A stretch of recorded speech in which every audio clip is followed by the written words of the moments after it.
Activate.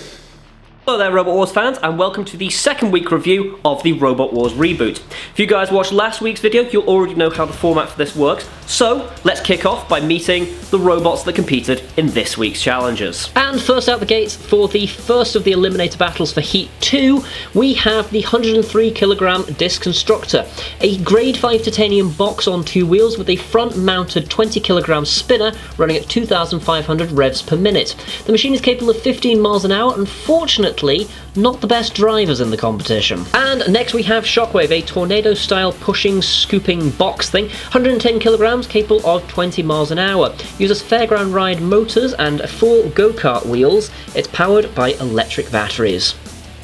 Next we have Thor, the one-man band operated by Jason Marston.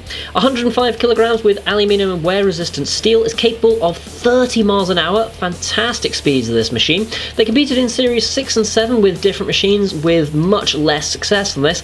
Very powerful hammer stroke axe machine.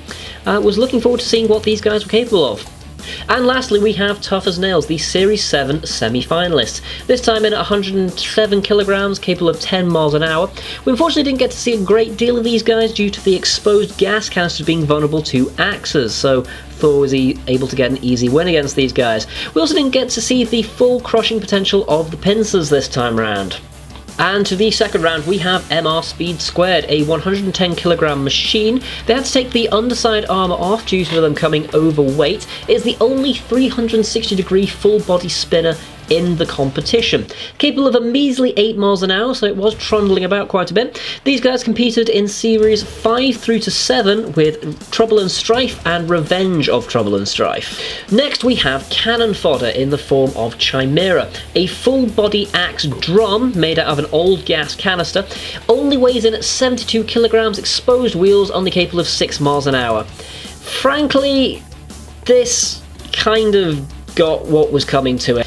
Next we have Draven, a beautiful black and silver razor-style crusher lifter machine, 110 kilograms, made with carbon fibre and Kevlar composite shell, capable of 15 miles an hour, and is a beautiful machine if I do say so myself. Unfortunately, they are susceptible to spinners, as they found out the might of MR Speed Squared. And lastly, we have a bunch of absolute knob ends. 97kg Foxic, capable of 17 miles an hour. Didn't do anything. Glad they didn't win. And now with the eliminators out of the way, let's have a look at my top 3 countdown of this week's head-to-head battles. In at number 3 comes the battle of Foxic versus Thor. And to be honest, picking this week's battles were a little bit difficult because frankly, they weren't very good. Any of them.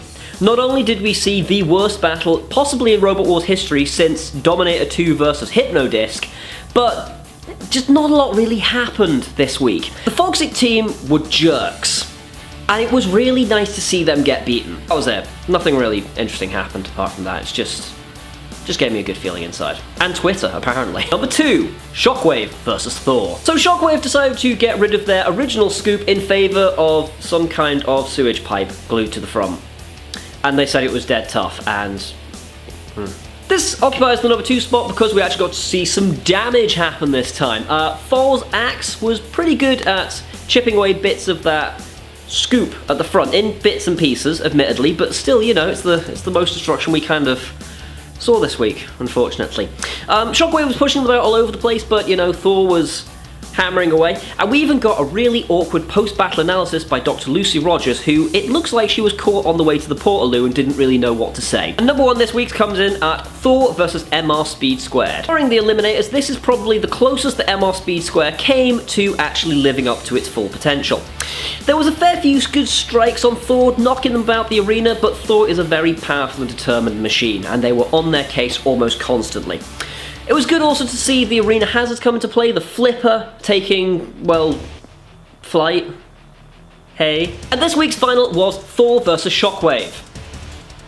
Again. Shockwave decided to keep with this sewage pipe thing that's going on. I don't really know where the idea for that is. Anyway, long story short, it worked because Thor broke. Yeah. Thor lost this one. What can you do? box with a piece of sewage pipe went through instead. Thank you very much for watching, guys. This was week 2 of the Robot Wars 2016 review. Leave your comments down below. What did you guys think of this week? I obviously thought it was a little bit slower, but hey ho. Did you guys have your own memorable moments? Do you guys disagree with my top 3 list? Let me know down below. For now though, I will see you guys next time. Cease.